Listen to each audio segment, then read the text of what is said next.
Anne-Sophie, vous aurez les slides, nous pourrons vous les envoyer.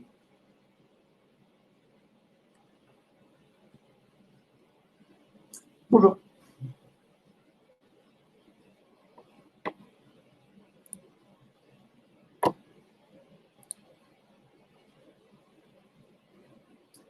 Emmanuel, est-ce que tu m'entends?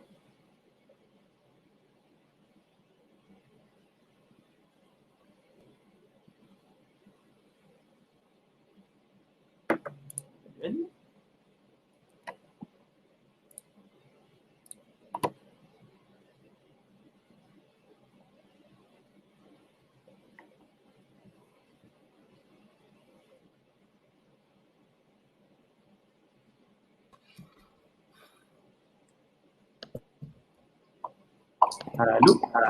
Oui. Oui, Emmanuel, parfait. Merci. Ah. Est-ce que vous me voyez? Est-ce que vous m'entendez là? On t'entend et on te voit. Ah, super, parfait.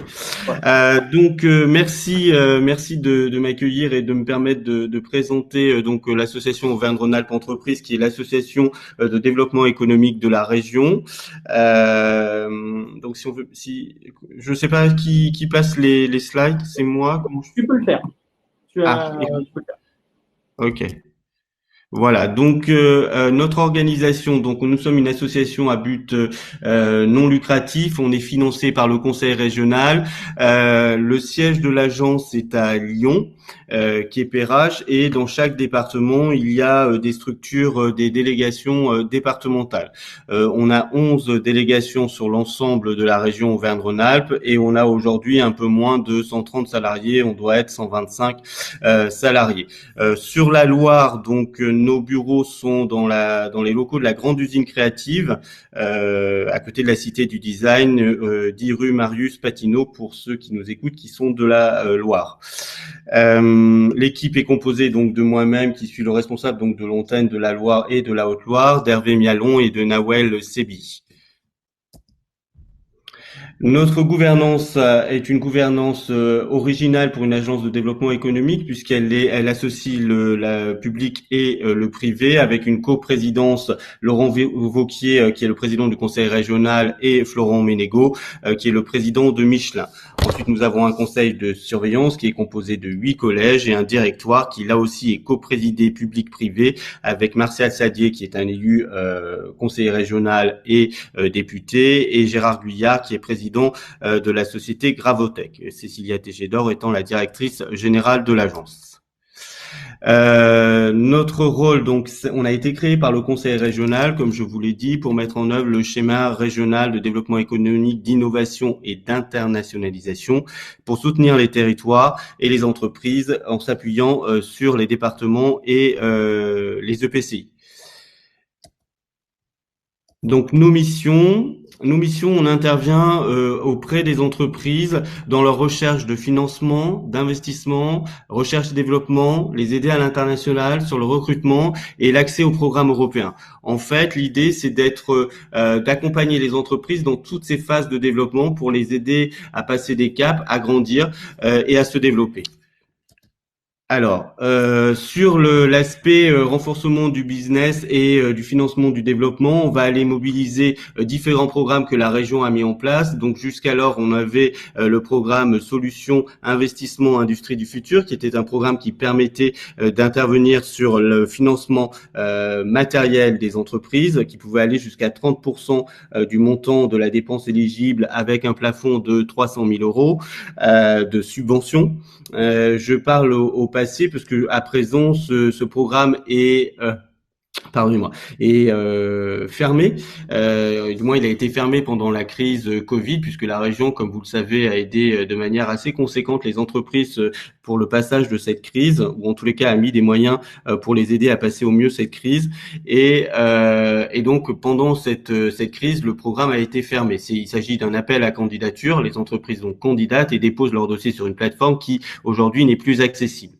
Ensuite, sur le financement, on va pouvoir aller solliciter à travers l'opérateur de la région qui est la BPI, le prêt croissance TPE-PME et le fonds régional de garantie, qui sont des outils de financement. Sur l'innovation, nous avons mis en place avec la région nous assurons la promotion du programme Ambition Industrie du futur, qui est un programme de conseil sur des phases de quatre temps: la production, le capital humain, la robotique, l'extension et la création de nouveaux sites industriels. Là, ce sont des cabinets qui ont été présélectionnés par la région et qui permettent d'accompagner les entreprises sur l'une ou l'autre des thématiques que je viens de vous citer et encore plus largement. Le taux d'intervention de la région est de 50% avec un maximum de dépenses de 32 000 euros, soit une subvention au maximum de 16 000 euros. Et en fait, vous pouvez aller chercher ce programme à plusieurs reprises. C'est-à-dire que le montant de votre dépense n'est pas obligatoirement de 32 000 euros en une fois. Vous pouvez aller le chercher sur 3 ans jusqu'à 32 000 euros de dépenses maximum. Le développement à l'Europe et à l'international, donc là aussi on est là pour mettre en place avec nos partenaires les programmes régionaux et notamment la CCI sur le programme Réussir mon projet à l'international, qui est l'ancien Go Export pour ceux qui le connaissaient. Mais aussi l'assurance prospection avec BPI et l'aide au recrutement de cadres export.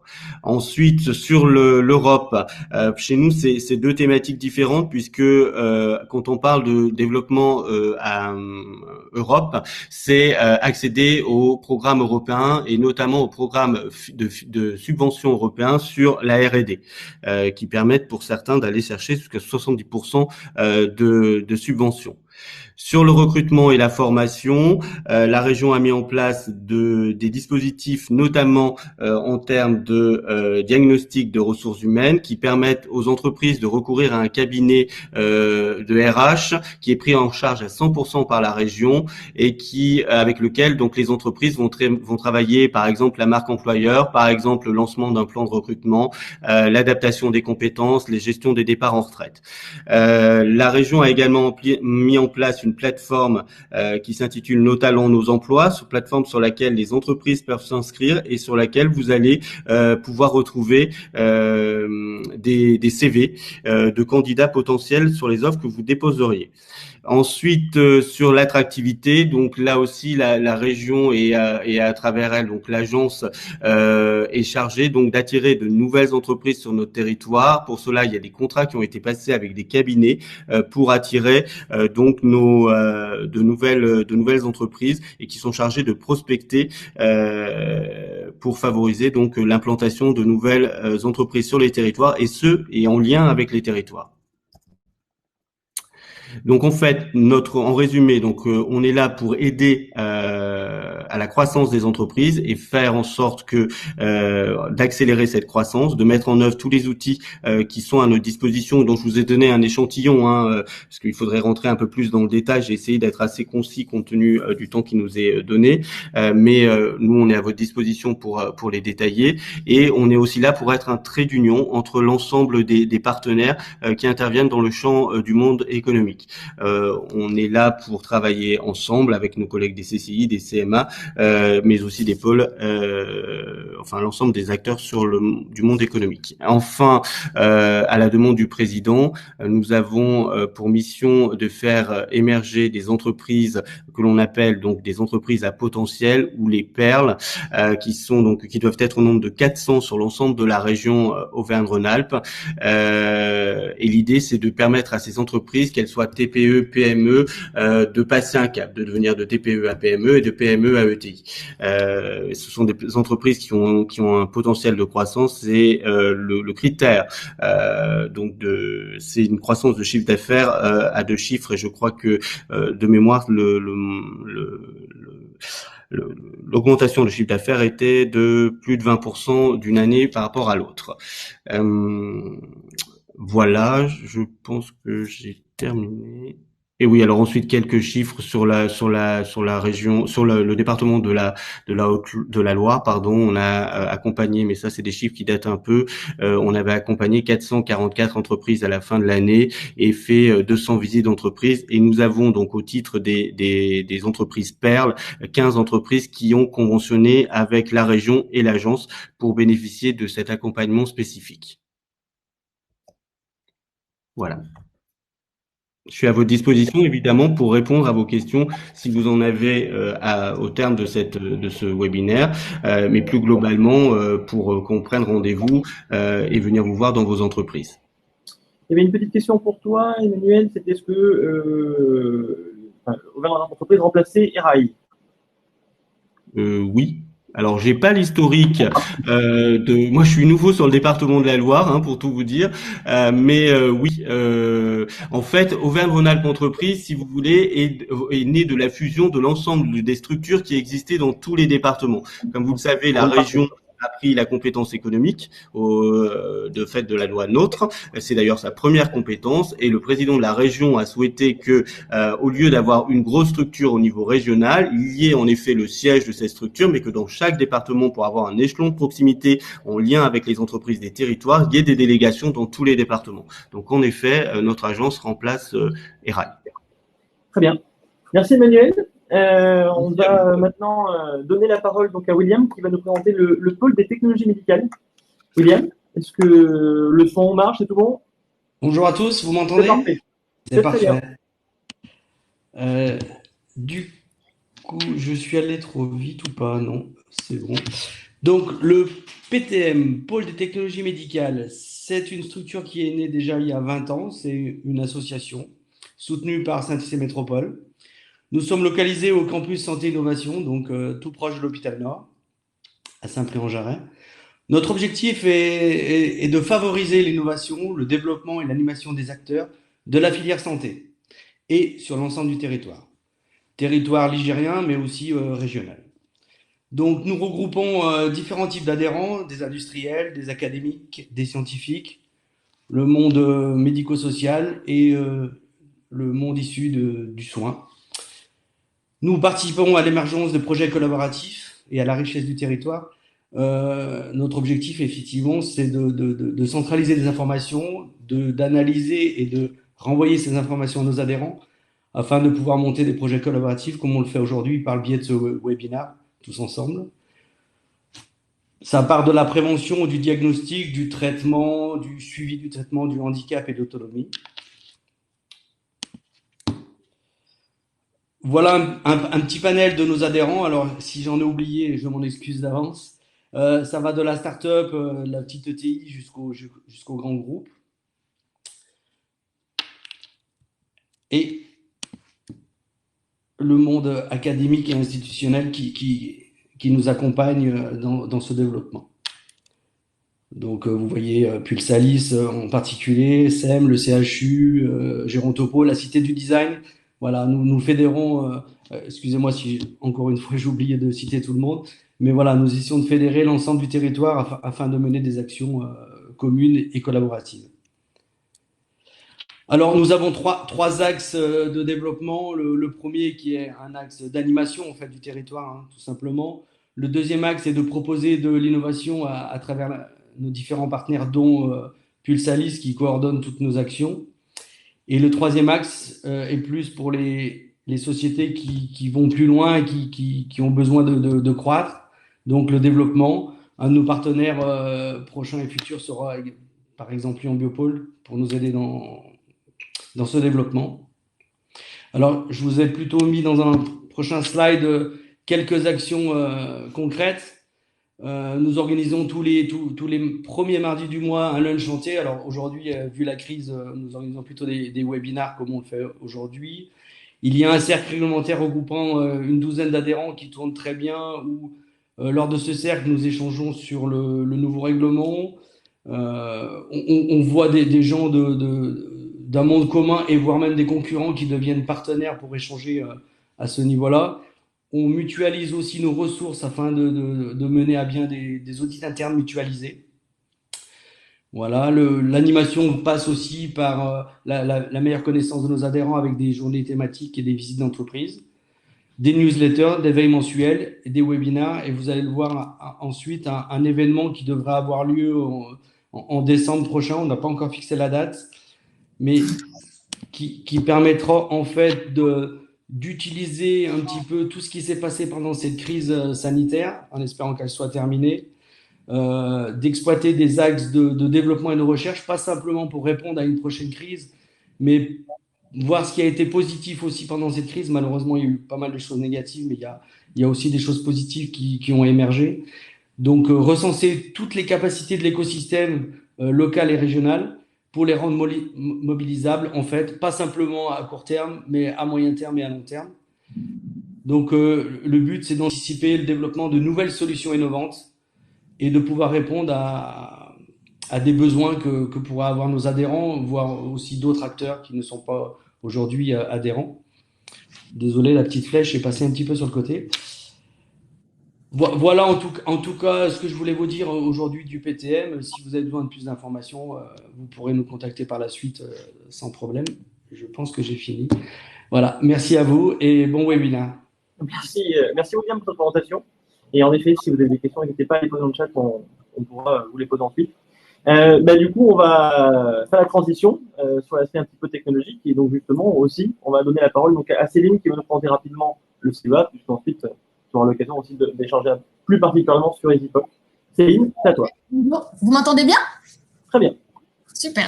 Alors, bonjour à tous. Donc, je m'appelle Céline Sobera. Donc, je travaille au CEA essentiellement donc à Grenoble.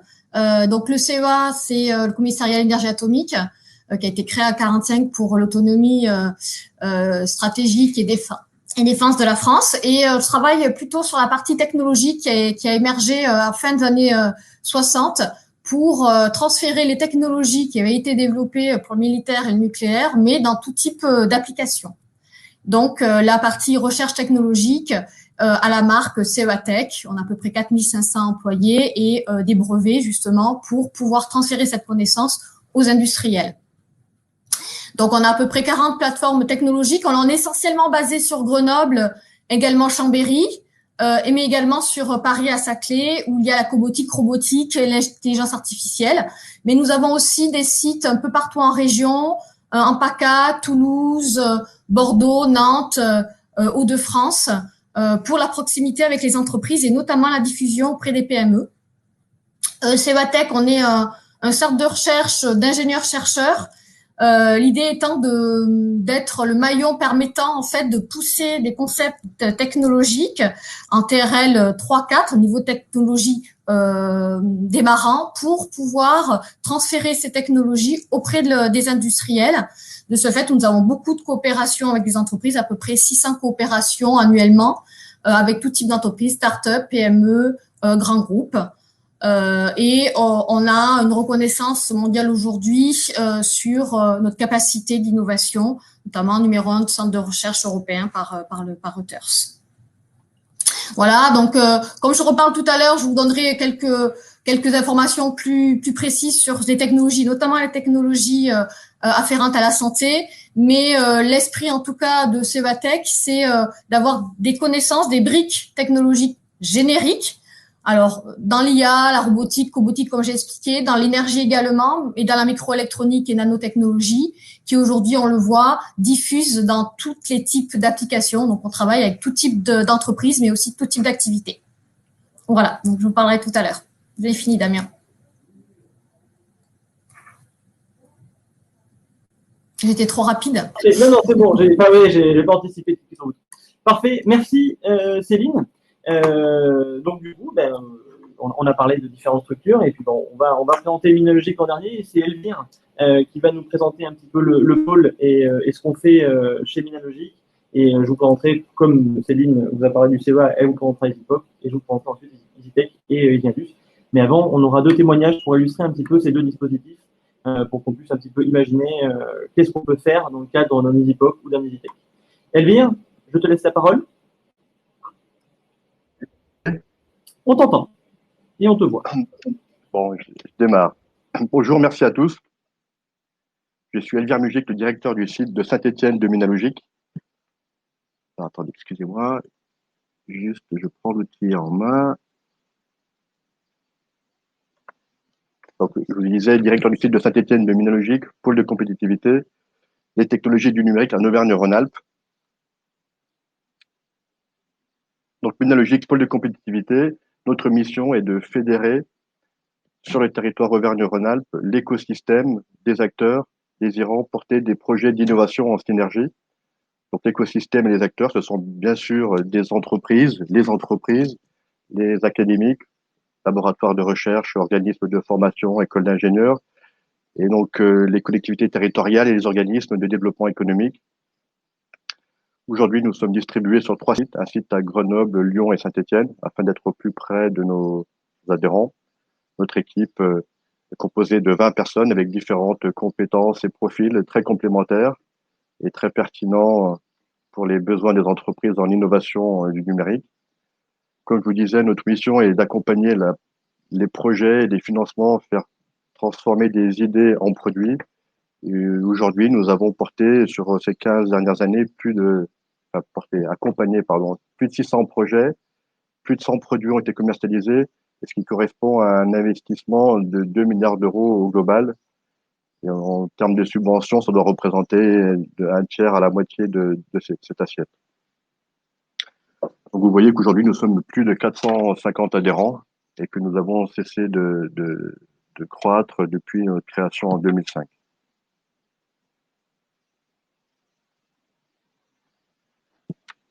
Technologie du numérique. Alors, technologie du numérique, c'est assez complexe parce que ça couvre un champ très très large. La planche a été modifiée, mais j'espère que ça ne vous perturbe pas trop. Aujourd'hui, ces technologies du numérique sont découpées chez nous en 3 domaines d'activité stratégique portés par 4 directeurs techniques.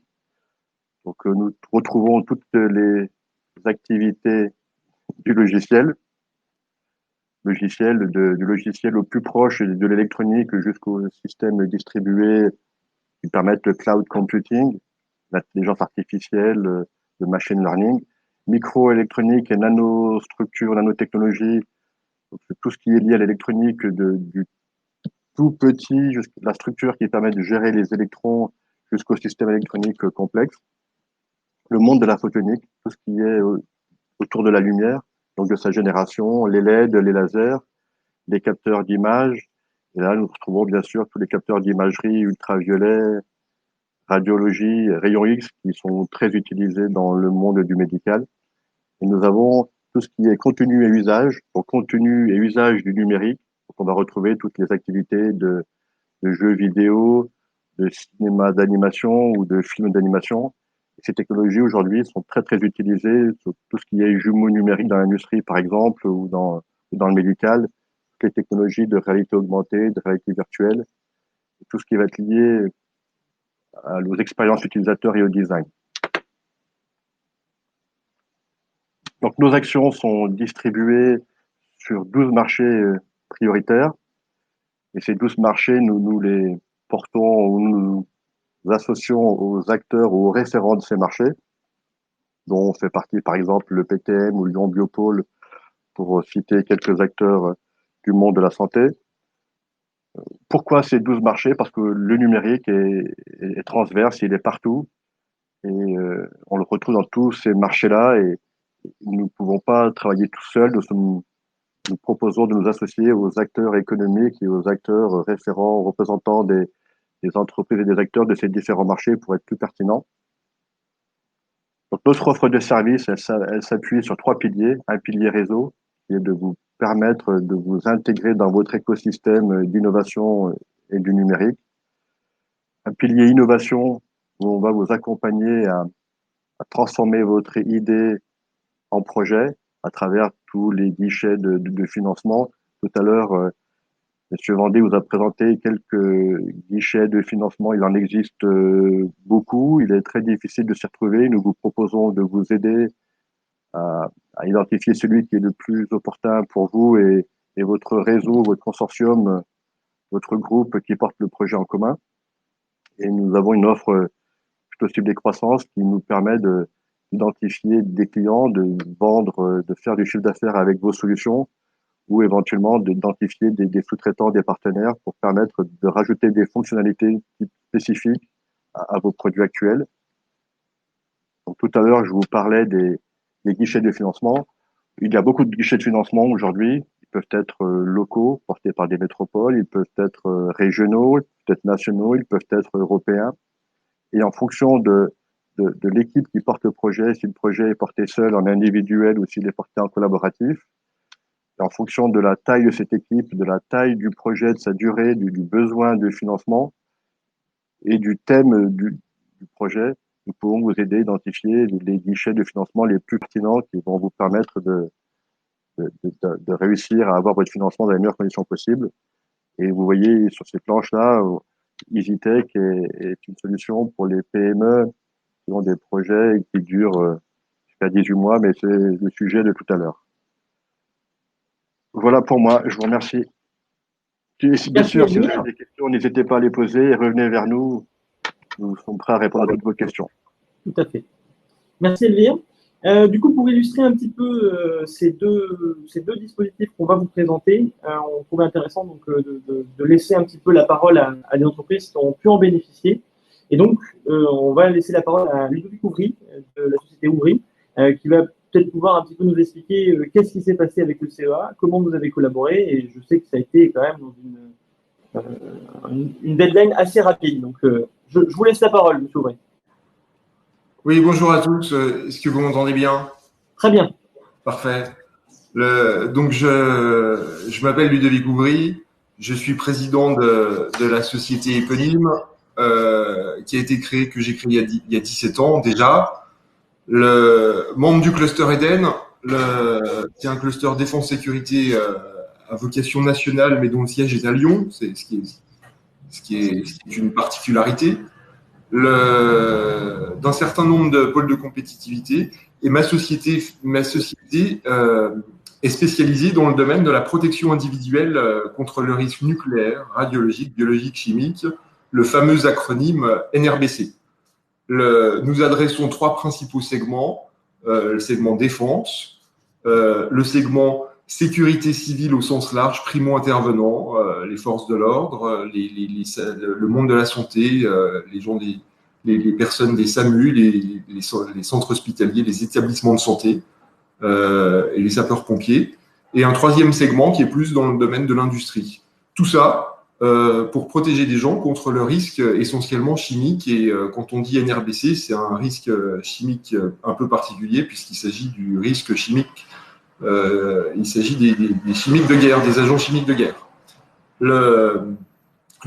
Et pour finir sur une présentation rapide de cette société, nous sommes très spécialisés dans ce marché de niche et exportons sur 41 pays. Alors, pour revenir je vous remercie de m'avoir donné la parole et donc j'accepte bien volontiers de vous faire part de mon témoignage. Et le témoignage, c'est un projet récent. C'est un projet qui a été mené tambour battant pendant cette crise du Covid et qui est la mise au point d'un masque innovant, nouvelle génération de protection contre ce risque, un masque de protection sanitaire, donc contre le risque Covid. Le projet, finalement, est à la convergence de 2 projets innovants. Alors, le premier projet, il vient du CEA. Il vient du CEA et d'un collectif grenoblois, Vocov, qui a réuni autour de lui de gros industriels comme Michelin, des partenaires académiques, et qui a eu cette idée de développer un nouveau concept de masque de protection qui sortent de la culture du jetable, donc un masque réutilisable dans lequel on viendrait insérer des filtres qu'on vient changer régulièrement et avec une intention de développer un masque produit en local, puisqu'on a vu pendant la crise tous les problèmes liés au manque d'autonomie de notre supply chain industrielle française qui nous a mis dans une situation un petit peu critique vis-à-vis de l'approvisionnement des masques plutôt fabriqués à l'étranger. Donc ça, c'est le premier. C'est un projet qui est porté vers nous et en parallèle, nous avions déposé un dossier et nous avions une vieille idée, puisque moi, dans la protection individuelle NRBC, je fabrique des masques à gaz. et différents masques à gaz, des masques à gaz pour le monde de la santé, des masques à gaz pour les pilotes de chasse, des masques à gaz pour les gendarmes.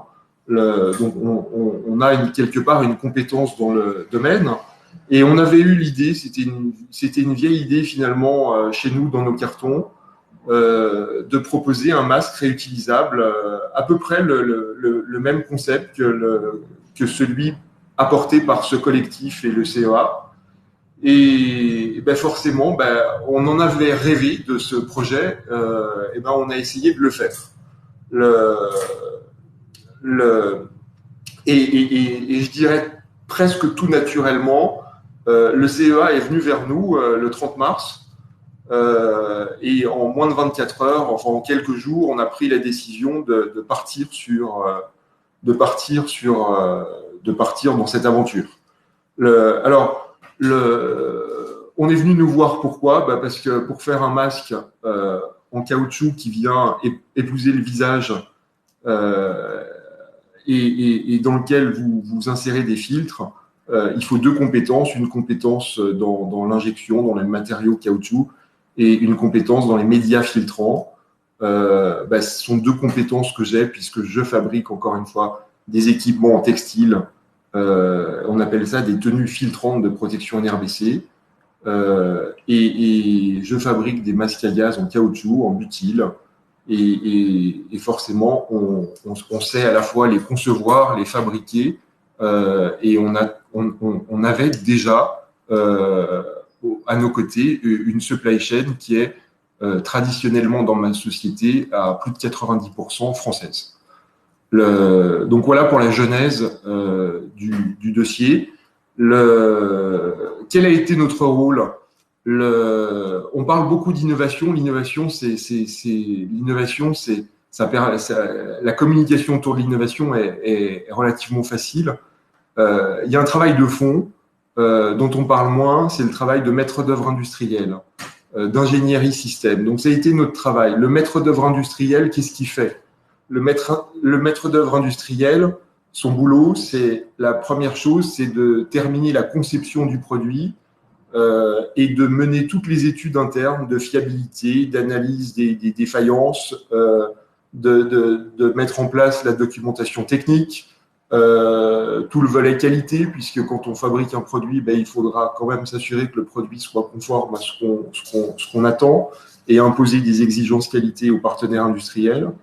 C'est acheter, puisqu'on parlait et on parle de très grosses quantités. Donc, qui dit de très grosses quantités dit anticiper les achats, donc mettre en place à la fois les outils industriels, mais la supply chain qui va derrière pour ne pas être en rupture sur cette chaîne.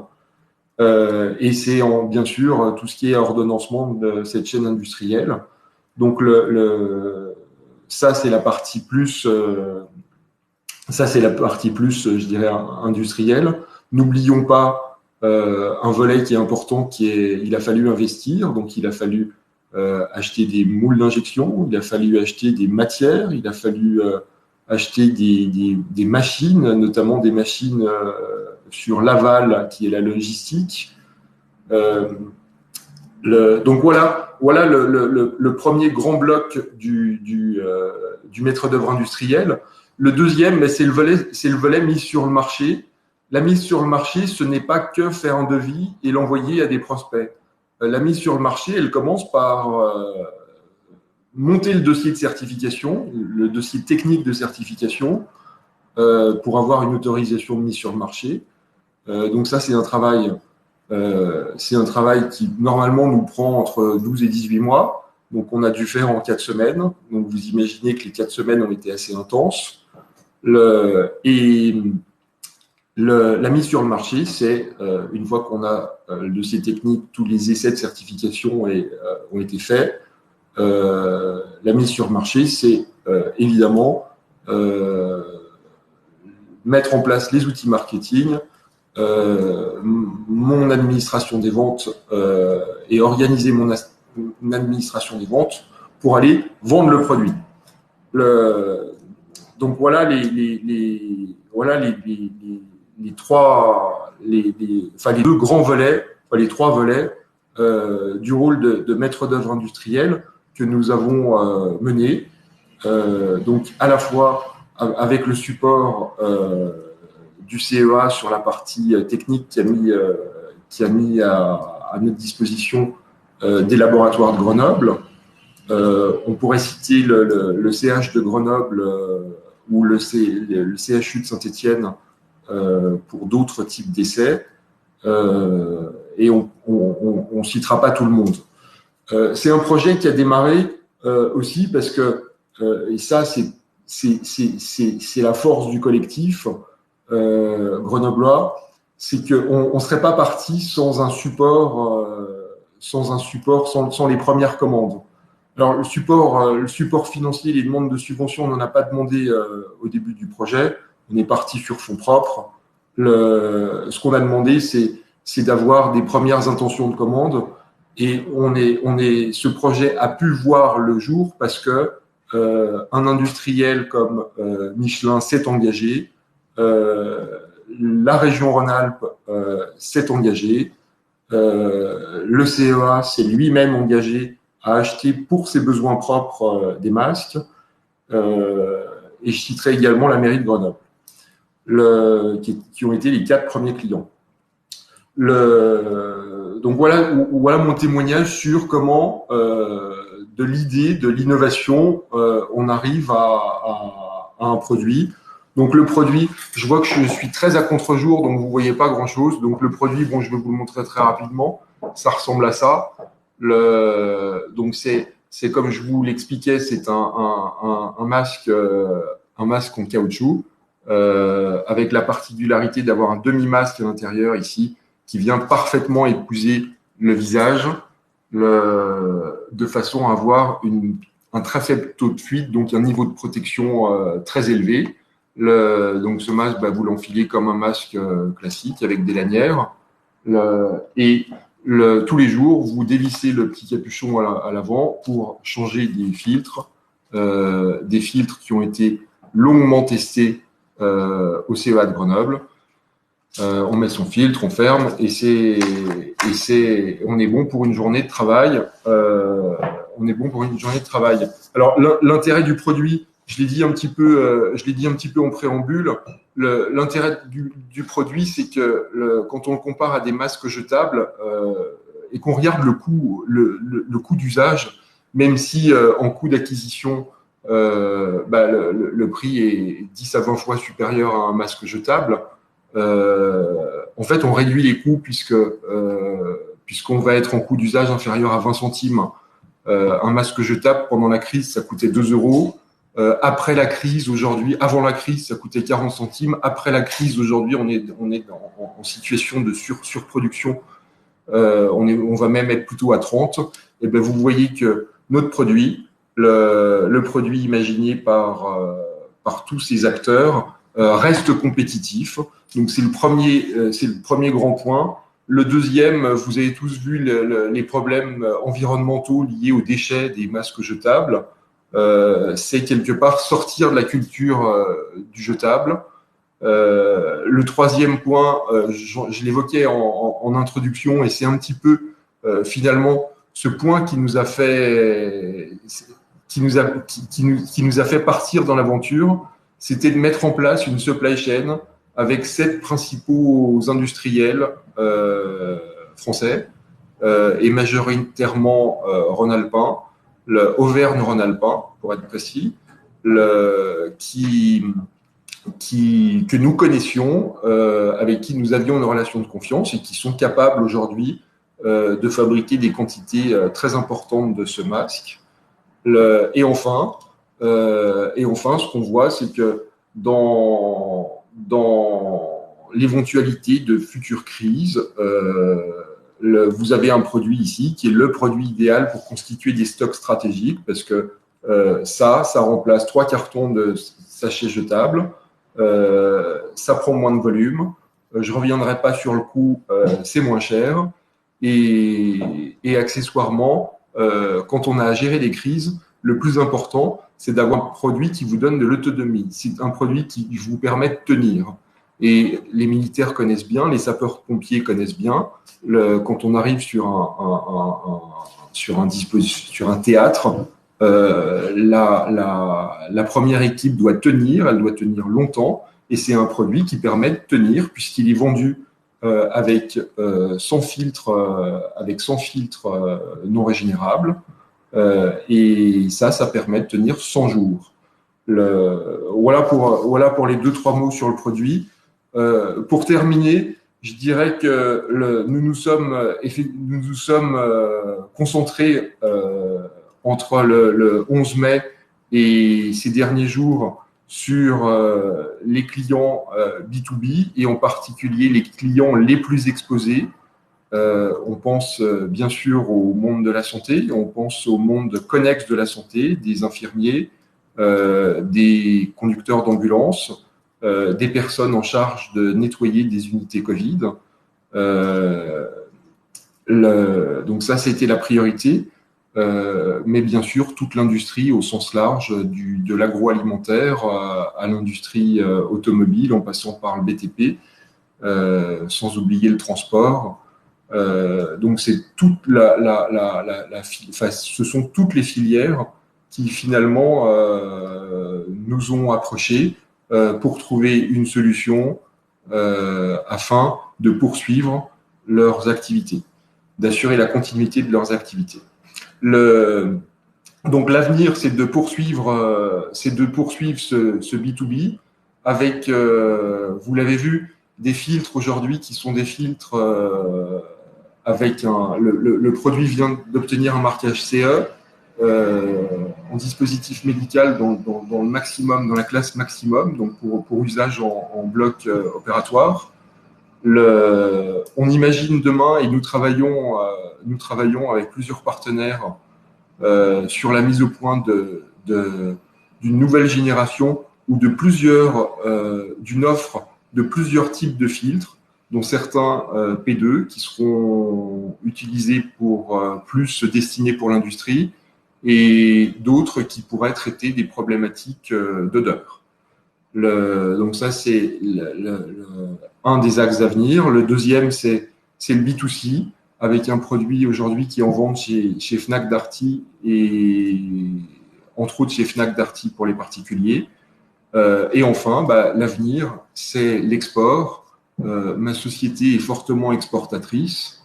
Nos réseaux sont pas tout à fait les bons pour vendre ce type de produit. Ce qui nous force à mettre en place un plan d'action pour définir le bon réseau de distribution et mettre en place les bons réseaux de distribution pour adresser les marchés export. J'en ai fini, j'espère que j'ai pas trop débordé sur mon temps. Je vous remercie. Merci. Non, je pense que c'est très intéressant. Il y a quelques questions, donc je vais vous les poser un petit peu à la suite de votre témoignage. C'était, est-ce que vous avez en grande partie répondu, mais est-ce que votre entreprise est un fabricant de matières premières pour les masques? À la base, pas forcément, mais même si vous avez cette expérience-là. Il y avait une question sur la supply chain et savoir, est-ce que vous fabriquez aussi des filtres? Alors, ma société ne fabrique pas les matières premières. Les matières premières, ce qu'on appelle le compound, c'est quelque chose, on en a plusieurs. On n'utilise pas le même pour un masque de pilote de chasse ou pour un masque pour le monde de la santé. Donc ça, sont des fabricants, sont des recettes qui sont pas brevetées d'ailleurs, parce que tout est dans la recette. Donc, sont des recettes qui sont mises au point par nos équipes, avec nos partenaires injecteurs, chez qui nous avons et nous sommes propriétaires des moules d'injection. Je suis moi-même pas non plus injecteur, je m'appuie sur un industriel dont le métier est d'injecter. La deuxième question, c'était sur la filtration. Aujourd'hui, j'ai une cinquantaine de produits de filtration, mais je suis pas industriel du textile, donc je suis pas un industriel de la fibre qui vient mettre en œuvre qui vient fabriquer. Je suis pas fabricant de médias filtrants. nous nous appuyons là encore sur le projet OCOV, sur un partenaire industriel avec qui nous définissons les cahiers des charges, les bonnes matières à utiliser, et c'est lui qui va mettre en œuvre et fabriquer le média. Derrière, à ma charge de le contrôler, à ma charge de le faire découper, à ma charge de le faire ensacher correctement, contrôler une dernière fois, puis livrer, expédier. Parfait. Merci beaucoup, Geoffrey, pour ce témoignage. On va pouvoir continuer. En tout cas, si vous avez d'autres questions, on les mettra dans le chat, donc on pourra régulièrement échanger à la fin si on a un petit peu de temps. Les gens auront vos témoignages en vidéo, hein, puisqu'on pourra le publier également. Donc voilà, merci beaucoup. Merci. On va donner la parole maintenant à Sébastien d'OptiWave, Sébastien. Je vois qu'il vient de se connecter. C'est bon. Sébastien, est-ce que tu nous entends? Est-ce que tu peux parler? Il faut activer ton micro. J'en profite.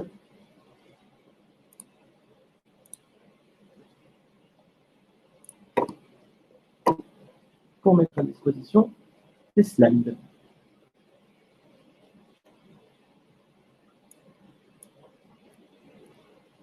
Sébastien, est-ce qu'il faut appuyer sur le petit bouton rouge qui doit être au niveau de ton micro en dessous de ta vidéo?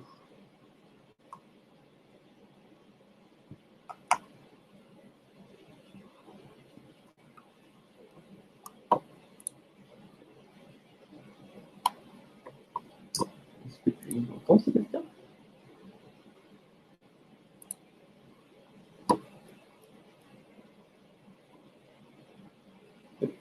Ah, parfait.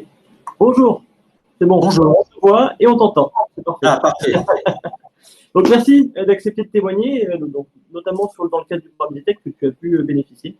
Et donc, je vais te laisser la parole pour que tu puisses nous dire un petit peu ce que c'est OptiWave, quel est ton produit et comment tu as collaboré avec le laboratoire. Je te laisse également. Voilà. Oui. Donc, bonjour à tous. Donc, Sébastien Saunier.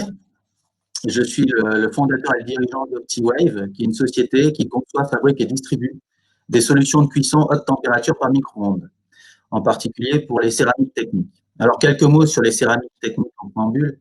Donc, les céramiques techniques sont utilisées dans différents domaines, comme l'automobile, l'aéronautique, le secteur de la mode et du luxe et le domaine de la santé. Et généralement, on part de poudre qu'on va ensuite mettre en forme et usiner. À ce moment-là, on a un matériau qui est très poreux, très friable et qui a la consistance d'une craie.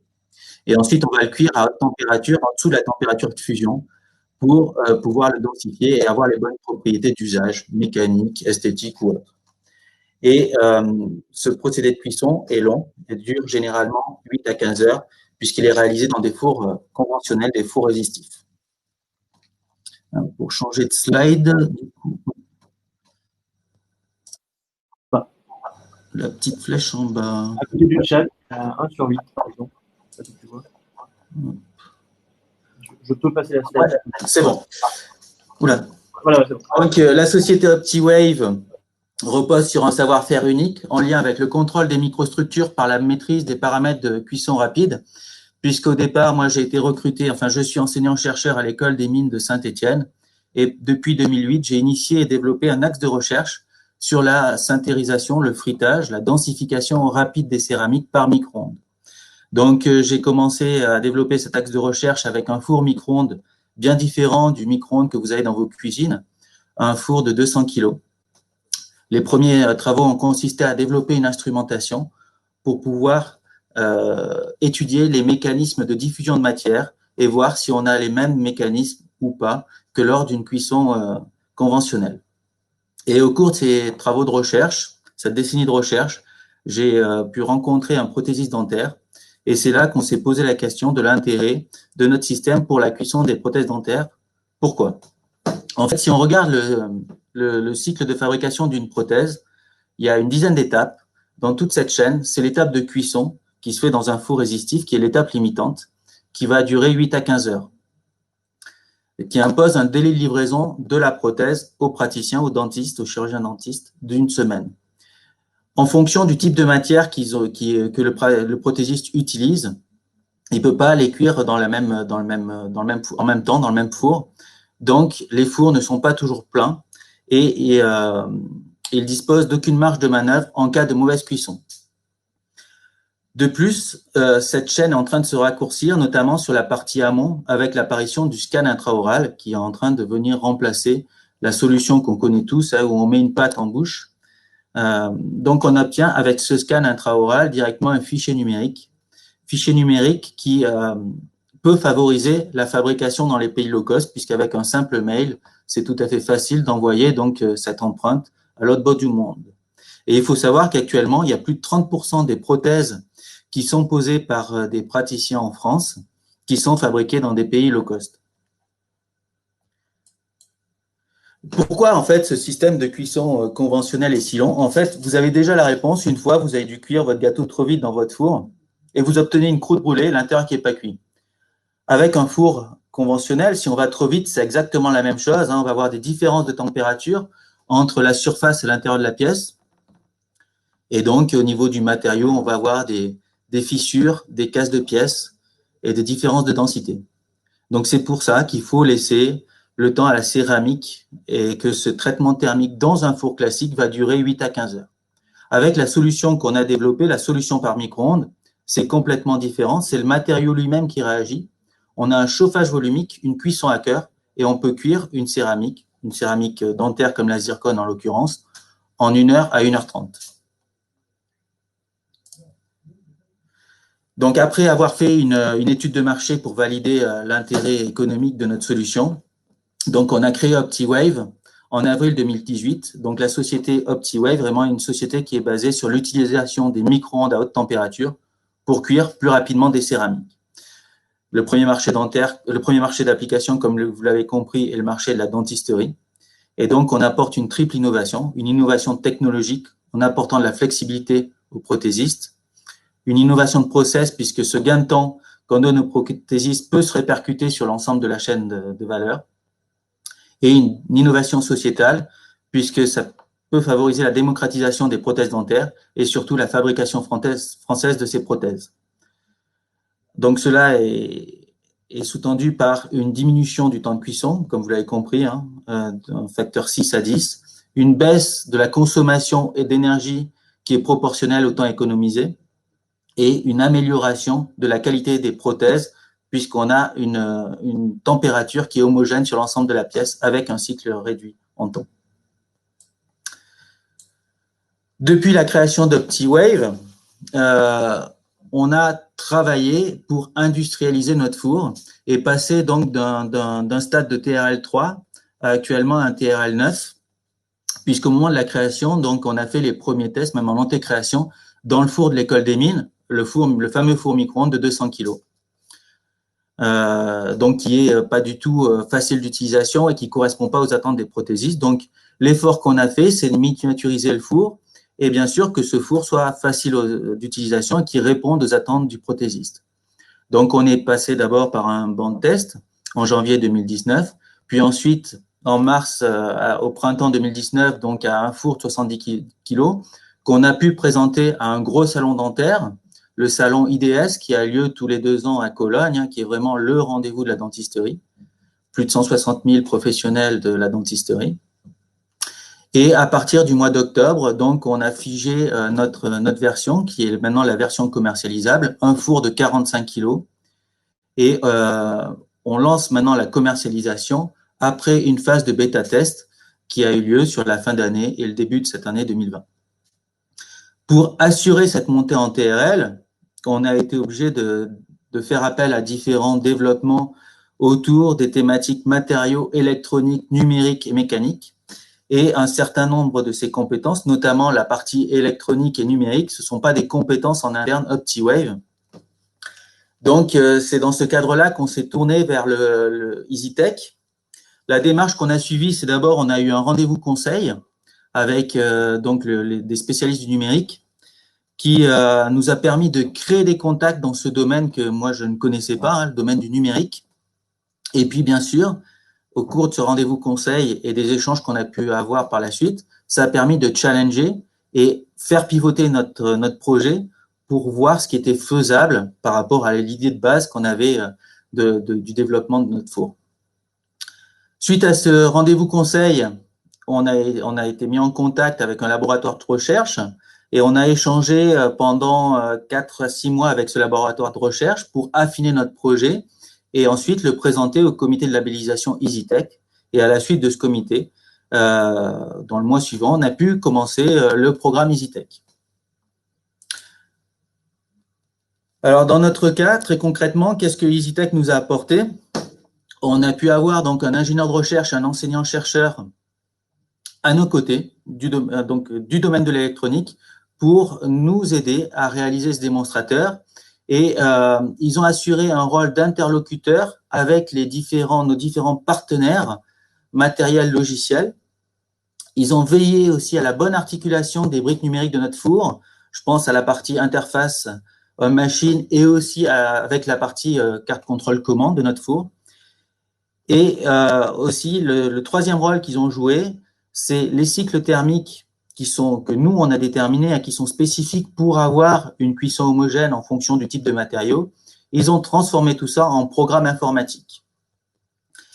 Et ce qui est même le plus riche, pour finir, c'est vraiment la vision qu'ils ont pu apporter au projet, donc la vision globale au niveau du numérique, de manière à ce que tous les développements qu'on a fait puissent s'intégrer dans la poursuite de notre projet numérique. Donc, on a pu capitaliser et donc on s'appuie sur les fondations, quelque chose de robuste qu'on peut encore réutiliser pour faire évoluer notre four.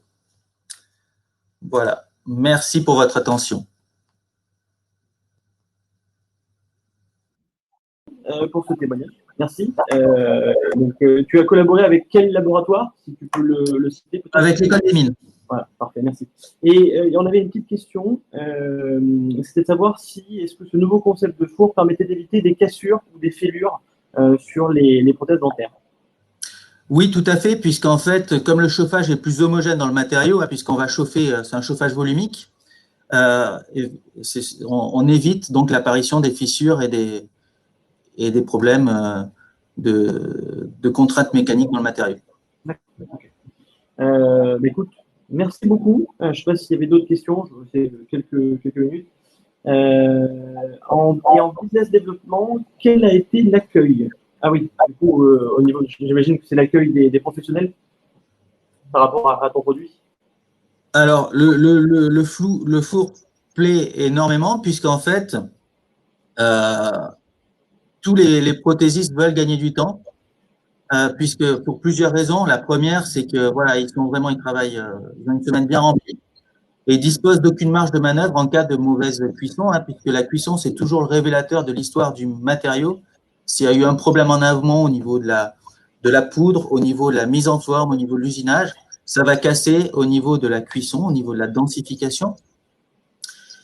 Et dans la chaîne actuelle, la seule solution qu'ils ont, c'est d'appeler le praticien pour dire on n'est pas capable de livrer à temps. Et donc, le praticien super content va être obligé de prévenir son patient pour reprogrammer un rendez-vous. Donc là, avec notre système, il peut refaire, même en cas de problème, ou un problème amont au niveau de la poudre ou de la mise en forme, refaire rapidement une prothèse et la livrer à temps. Donc, la perception du produit est très bonne. Okay. Très bien. Merci beaucoup d'être intervenu. Et donc, du coup, maintenant, on va passer à la partie un petit peu présentation des différents dispositifs. Et donc, je vais laisser redonner la parole à Céline, qui va pouvoir donc nous présenter un petit peu qu'est-ce qu'EasyPoc. Et donc, on mettra ça un petit peu en relation avec le projet d'Ouvry. Et ensuite, moi, je vous présenterai comment fonctionne le programme EasyTech pour me mettre un petit peu aussi en relation avec ce que va nous présenter Sébastien. Hop, je remets la présentation. Céline, est-ce que tu m'entends? Peut-être pas. Si, on t'entend et on te voit. Parfait. Voilà. Oui, alors voilà, donc merci un petit Ouvry pour ton témoignage. Donc, je vais vous donner un peu les explications plus techniques de la manière dont on peut mobiliser ces financements EasyTech, EasyPoc, la famille Easy en fait en région Aura. Donc, effectivement, on dit d'innovation technologique, en tout cas en Aura, c'est easy.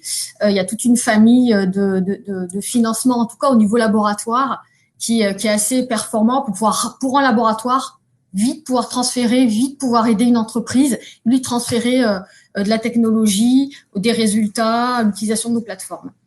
Donc, je vous donnerai un petit peu cette vue d'ensemble. Ensuite, la présentation EasyTech et rapidement, quelques technologies clés que l'on a ici, essentiellement sur Grenoble, vis-à-vis de la santé.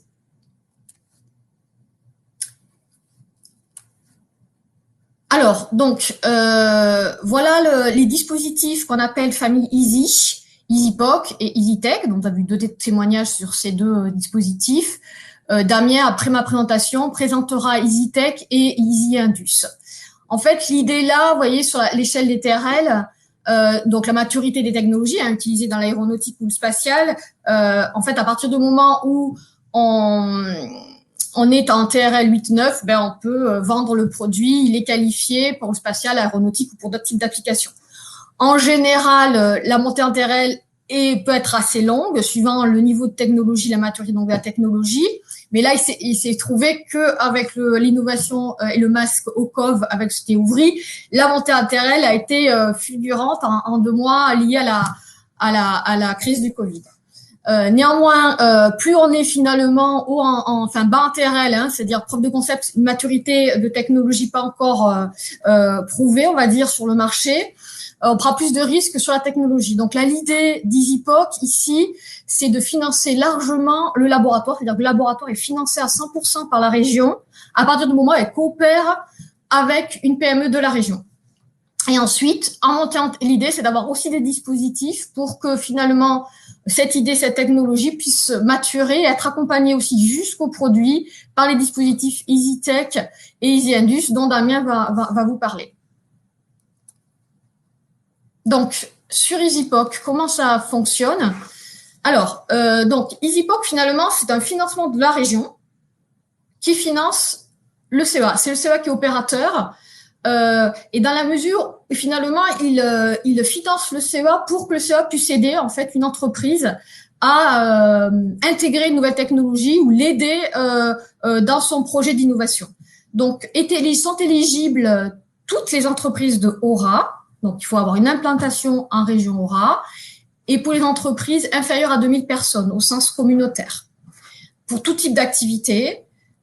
Et finalement, la région va financer le tout début du projet jusqu'à la preuve de concept. Elle va financer l'étude de faisabilité ou la preuve de concept. Au niveau CEA, alors ce qui est un peu la particularité, c'est EasyTech est plutôt sur la partie numérique, les compétences de Minalogic. EasyPOC va pouvoir financer tout type de technologie maîtrisée par le CEA au niveau de ces technologies dans le numérique et la santé. Donc là, c'est compatible EasyTech, mais aussi finalement toutes les technologies dans le domaine de l'énergie. Donc, il est financé par la région Aura et donc opéré par le CEA pour travailler avec les entreprises de la région.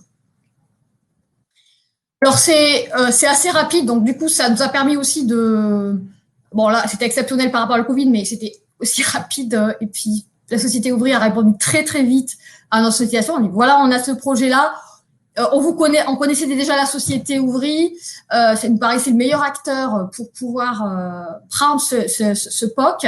Et on a beaucoup itéré avec la société pour pouvoir faire le produit. Donc, mais la durée du projet est quand même normalement, là, ça a été 2 semaines pour la mise au point, l'itération au niveau du POC, mais finalement, en général, c'est plutôt 3 à 6 mois dans un mode classique, non crise, on va dire.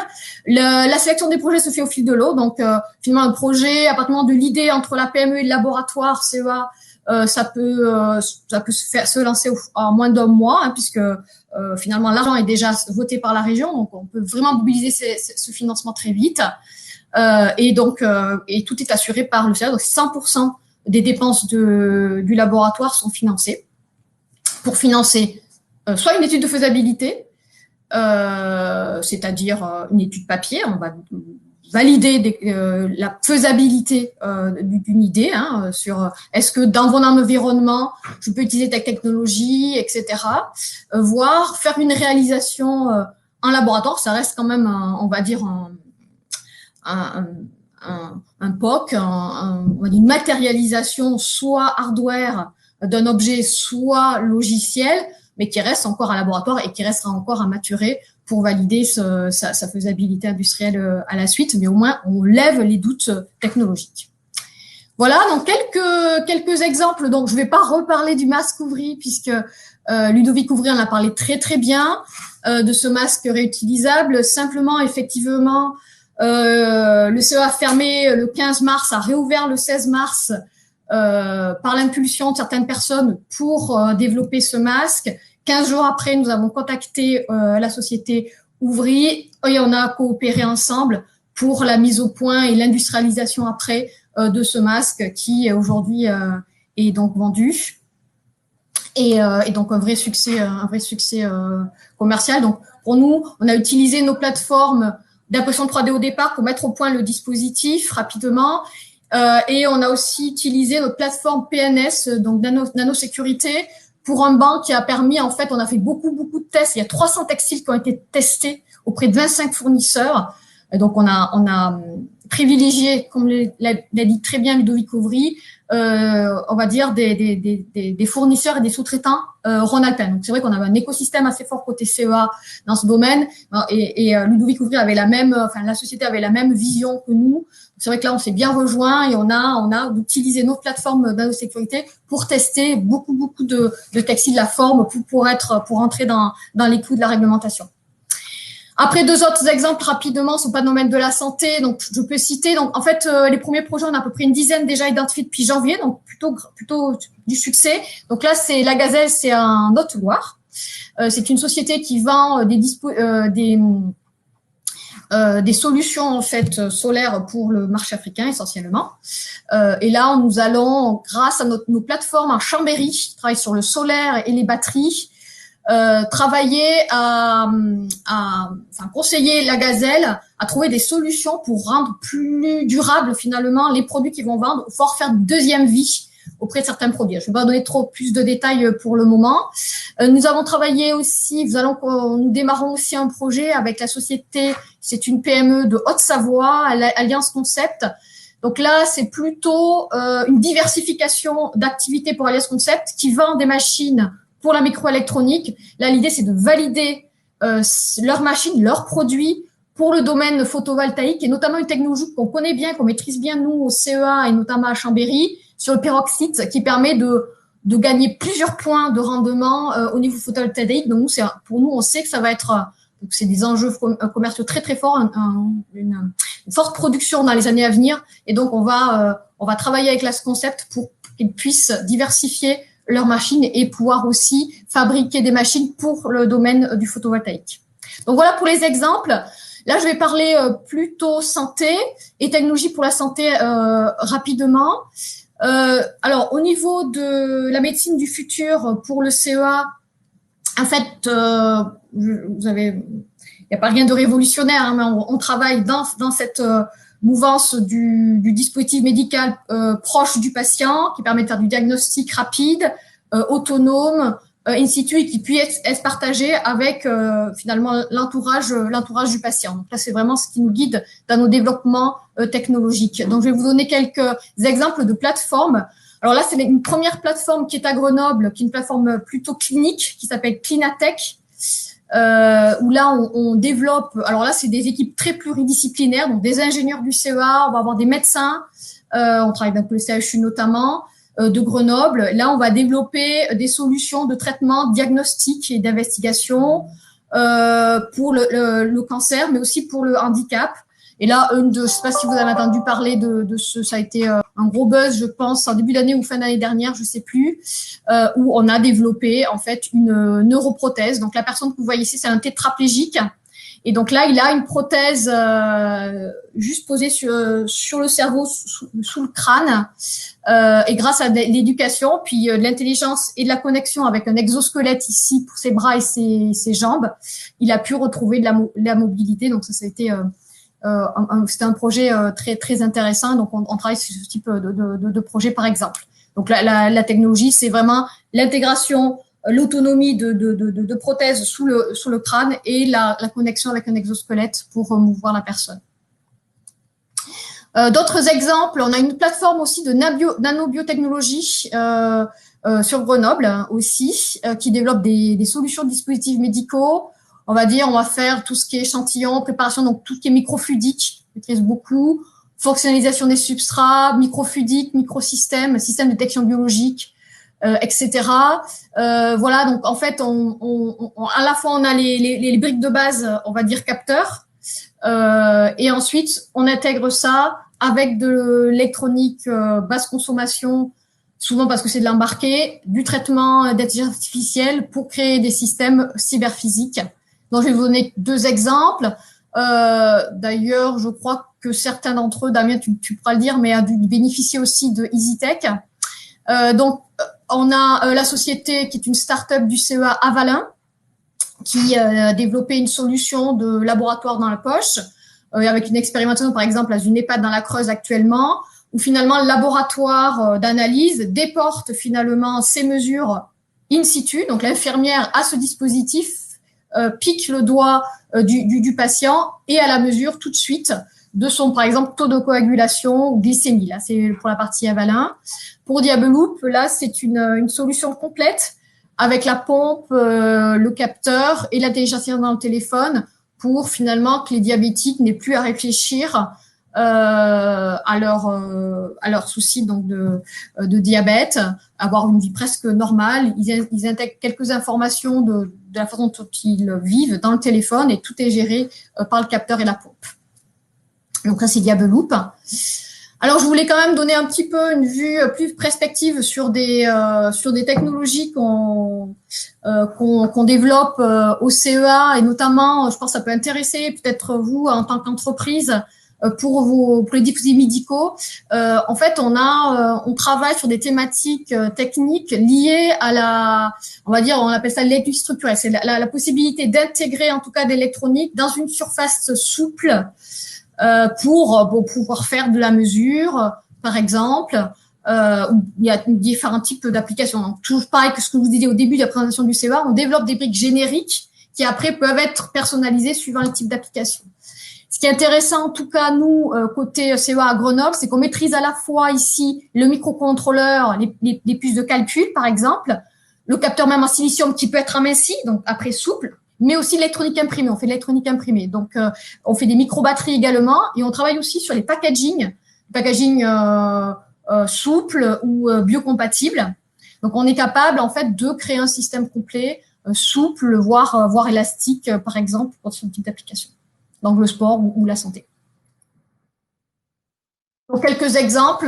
Là, c'était une preuve de concept qu'on a fait côté CEA. Hein. Là, on l'a et ça a donné lieu à des coopérations après avec certaines entreprises. Mais par exemple, ce dispositif ici qui a été encapsulé, packaging biocompatible, qui intègre un accéléromètre pour l'activité, mesure d'oxygène et mesure de pulsation, donc du biomonitoring finalement en termes d'application. Ou alors là, on a travaillé avec la société FitMe pour, d'ailleurs, c'est des semelles qu'on mesurait, par exemple, pour le diabète, d'ailleurs. Hein. Donc là, on a fait une co-intégration de capteurs piezo, d'électronique basse consommation, de récupération d'énergie également pour rendre le maximum d'autonomie, donner le maximum d'autonomie à cette solution de semelles.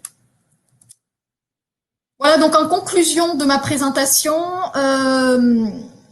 donc si vous avez compris, EasyPOC permet finalement de financer le CEA, donc vous n'avez pas de risque financier sur une première étape qui peut être la plus risquée au niveau de la preuve de concept. On ne sait pas trop si on va y arriver.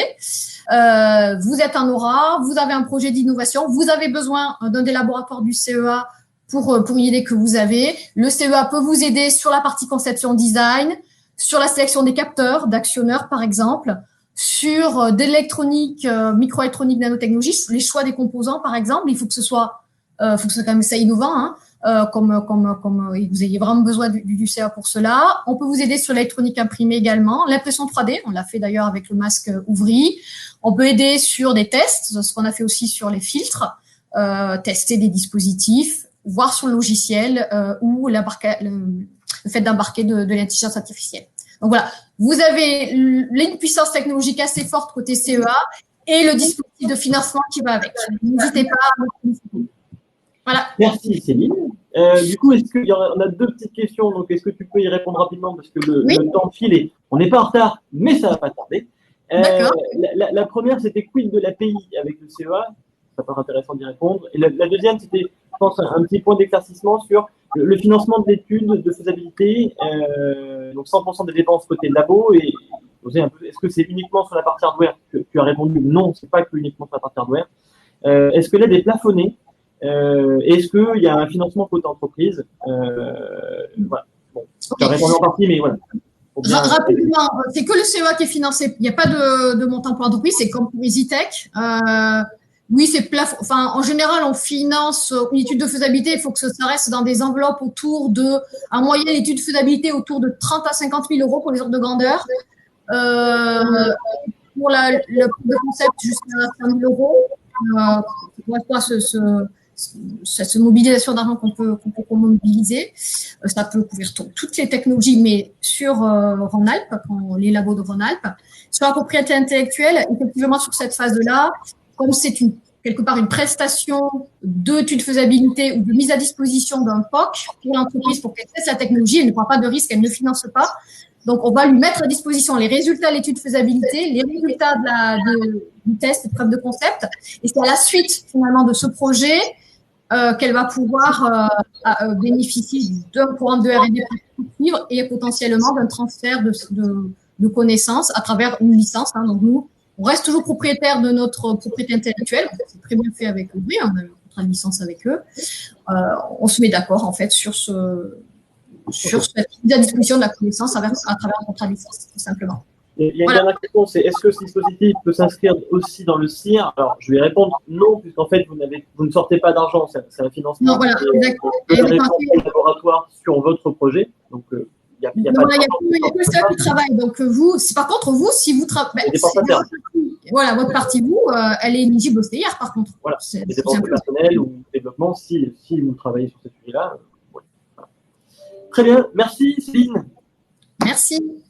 Eh bien, on va donc pouvoir passer à la dernière présentation, qui est celle donc, sur EasyTech et EasyIndus. Donc, c'est à moi de clôturer ce webinaire.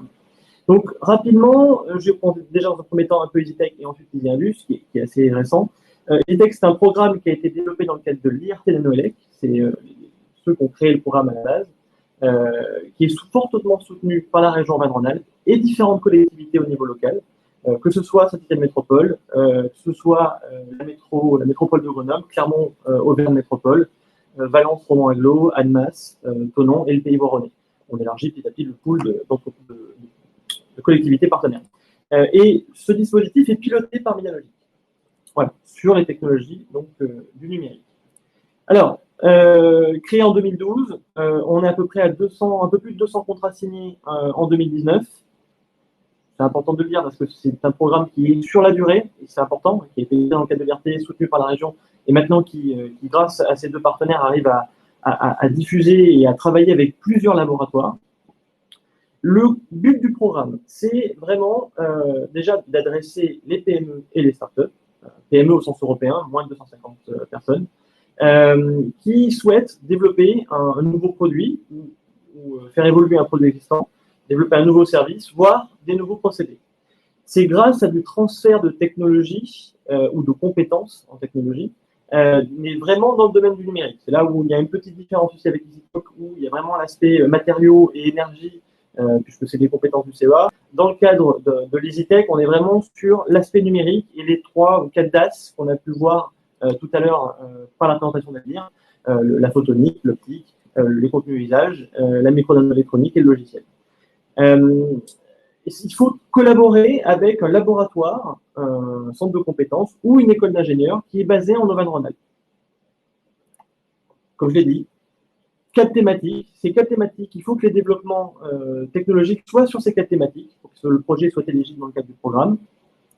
Il faut collaborer avec un laboratoire de la région. Je vous en ai mis quelques-uns ici.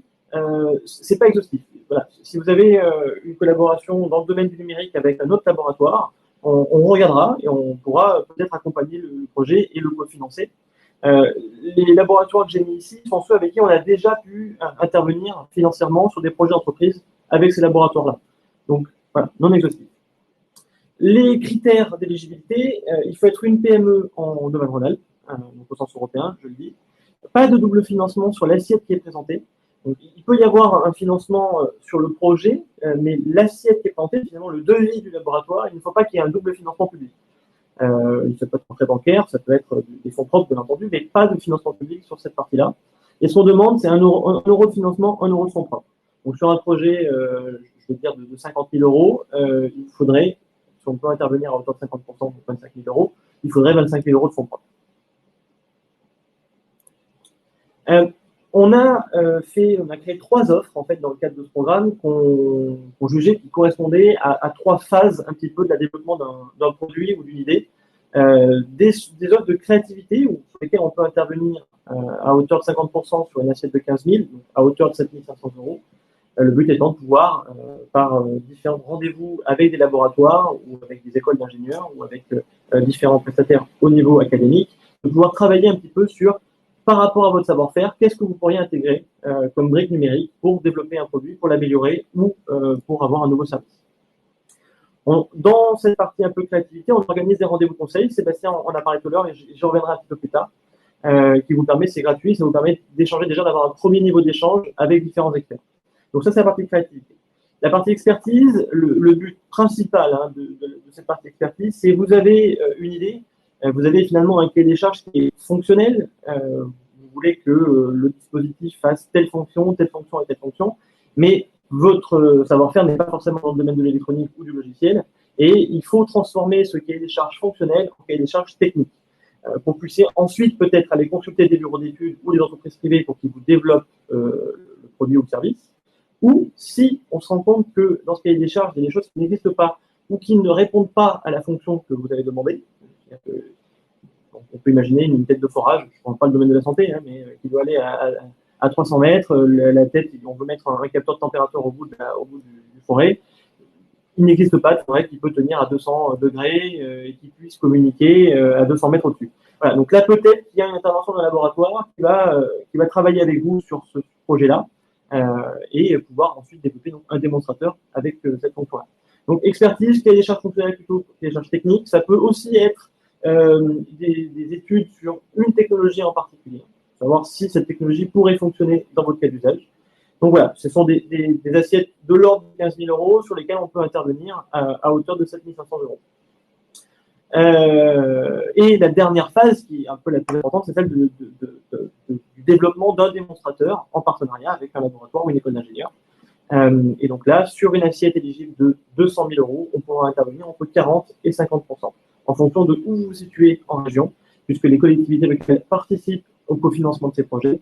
Et donc, si vous êtes sur une collectivité que j'ai citée tout à l'heure, vous pouvez avoir un cofinancement jusqu'à 50%. Si vous êtes en dehors de ces collectivités, vous êtes à 40%, parce que c'est uniquement la région Auvergne-Rhône-Alpes qui pourra intervenir sur votre projet. Ça n'empêche pas qu'on peut aussi aller voir la collectivité locale où vous vous situez pour échanger avec elle et voir si elle est intéressée pour vous soutenir. Donc, comme je l'ai dit, pour les PME, et on peut aller jusqu'à 50% d'intervention sur le projet. On parle d'une réduction de facture, c'est important, je le dis. C'est-à-dire que sur un montant de 200 000 euros, vous ne payerez que 100 000 euros si vous êtes labellisé. Voilà. Donc, nous, on intervient financièrement, on finance le laboratoire par les fonds des collectivités locales et de la région Rhône-Alpes et parfois de l'IRT pour diminuer votre facture, pour collaborer avec le laboratoire et développer un démonstrateur. Ça, c'était sur EasyTech. Sur EasyIndus, c'est à peu près le même fonctionnement, on va le voir, mais on s'est rendu compte, et Céline l'a dit, le passage en TRL et la montée en TRL peut être long et compliqué, et parfois, c'est trop compliqué. Le but d'EasyIndus, c'est vraiment d'essayer de vous apporter du conseil et de l'accompagnement dans cette étape d'industrialisation, vraiment pour essayer de réduire ce risque et parfois d'aller un peu plus vite. En tout cas, diminuer le risque, ça c'est une certitude. On estime que le fait que les différents experts qu'on va mobiliser sur votre projet et sur votre projet d'industrialisation va permettre de le dérisquer et surtout peut-être vous permettre d'aller chercher des fonds pour l'industrialisation. On a déjà entendu des projets où les gens estiment que l'industrialisation va coûter 50 000 euros alors que c'est peut-être plutôt 200 000 euros. Et donc ça, vis-à-vis de certains investisseurs, le fait de montrer un montant qui n'est pas forcément bon, en tout cas à la fin, vous perdez la confiance des investisseurs. Donc c'est vraiment un label qui certifie, ou en tout cas qui qui montre que l'ensemble des experts sont plutôt d'accord avec le montant qui est estimé pour cette industrialisation. Et donc, c'est sur les thématiques du pôle, donc les thématiques numériques. Le fonctionnement est assez simple. Il fonctionne à peu près sur le même modèle qu'EasyTech. On a des rendez-vous conseils. Vous pouvez venir nous expliquer un petit peu votre projet, où vous en êtes surtout, ce qu'il vous reste à faire pour arriver sur un produit fini.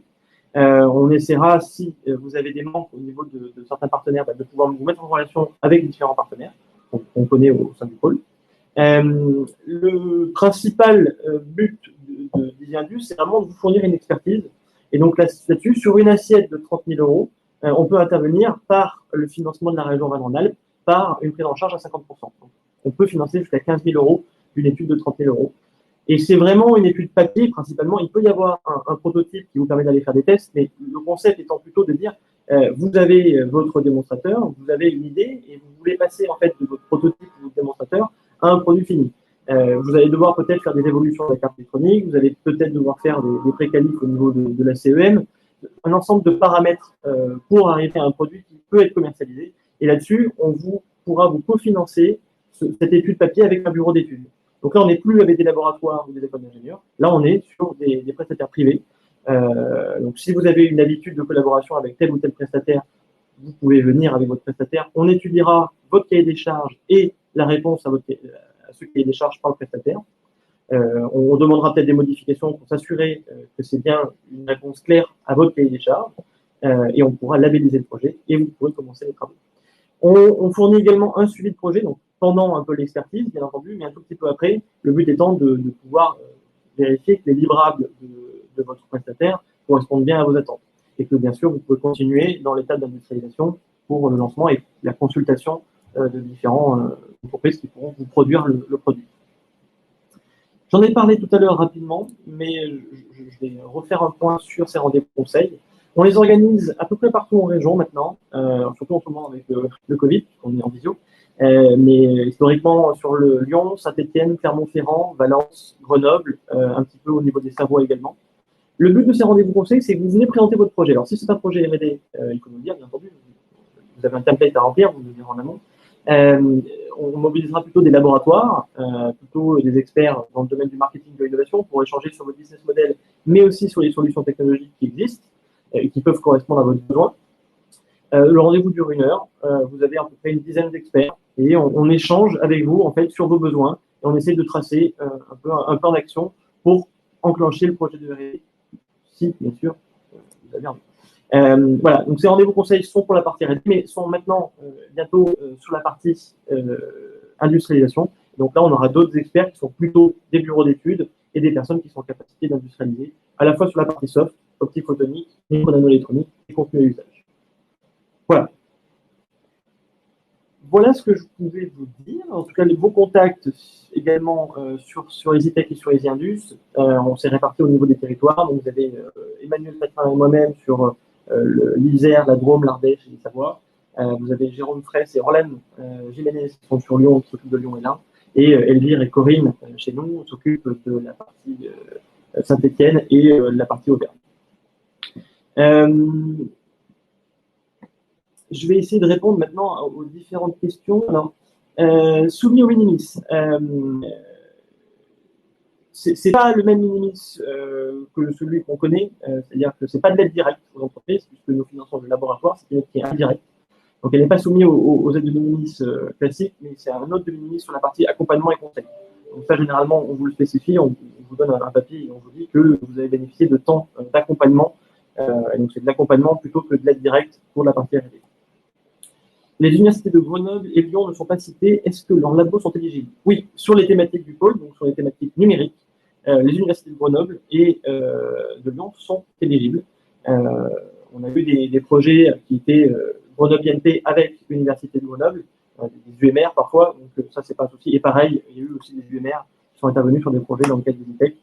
Il y a différentes tutelles, dont parfois l'université de Lyon et parfois l'université de Grenoble. Mais oui, les universités sont éligibles, comme celle de Saint-Étienne.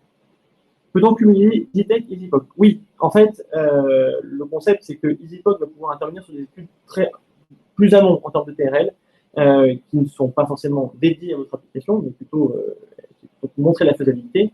Dans le cas d'EasyTech, justement, c'est un peu le complément entre EasyPoc et EasyTech, c'est de pouvoir intervenir sur vos spécifications, sur vos usages dans le cadre du programme EasyTech. C'est sur votre cahier des charges dans le cadre d'EasyTech. Donc les deux sont cumulables puisqu'ils n'interviennent pas sur la même typologie de projet. La métropole de Lyon n'est pas citée comme collectivité partie prenante du dispositif. Est-ce que ça veut dire que les entreprises situées sur le périmètre de la métro de Lyon ne sont pas éligibles au dispositif? Alors, les entreprises qui sont sur la métro de Lyon sont éligibles au dispositif, mais à un taux de financement qui est différent. Sur les entreprises lyonnaises, en effet, la métropole de Lyon n'intervient pas dans le cadre d'EasyTech. Elle n'est pas une entreprise partenaire. J'espère qu'ils le seront un jour. Ils ne le sont pas actuellement, et donc vous bénéficiez d'un financement qui peut aller jusqu'à 40%, notamment entre des projets avec le CEA ou Conadiente avec de l'IRT, 20%, et la région, 20%, ou dans tous les cas, 40% de la région, c'est le projet labellisé. Donc maximum, dans des projets d'entreprises lyonnaises, et j'en suis désolé, c'est 40% de financement. Pour ces aides, y a-t-il un guide qui mutualise ces différents services? Alors, justement, on y travaille, en tout cas à une plaquette commune. Alors, Minalogic pilote EasyTech et EasyIndus, et le CEA pilote EasyPoc, mais le but, c'est de pouvoir vous proposer une plaquette bientôt qui vous expliquera en détail finalement la ventilation et l'articulation entre ces trois dispositifs sur une seule plaquette. Voilà, donc, globalement, en tout cas, si je prends notre fenêtre au niveau du pôle sur l'aspect numérique, cette plaquette vous permettra en fait de partir d'une TRL plutôt 2-3 jusqu'à 7-8, ce qui couvre quand même assez globalement l'échelle de TRL pour le développement d'un produit et de nouveaux dispositifs ou de nouveaux services.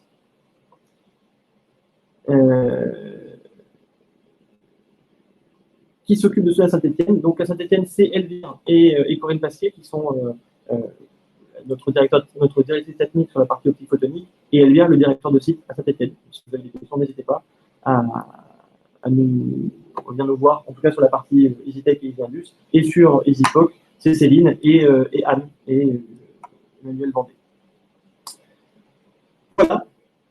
Est-ce que vous avez peut-être d'autres questions? Nous sommes disponibles pour y répondre. Je vais peut-être remettre d'ailleurs Céline pour que tu puisses intervenir aussi s'il y avait des questions sur l'époque.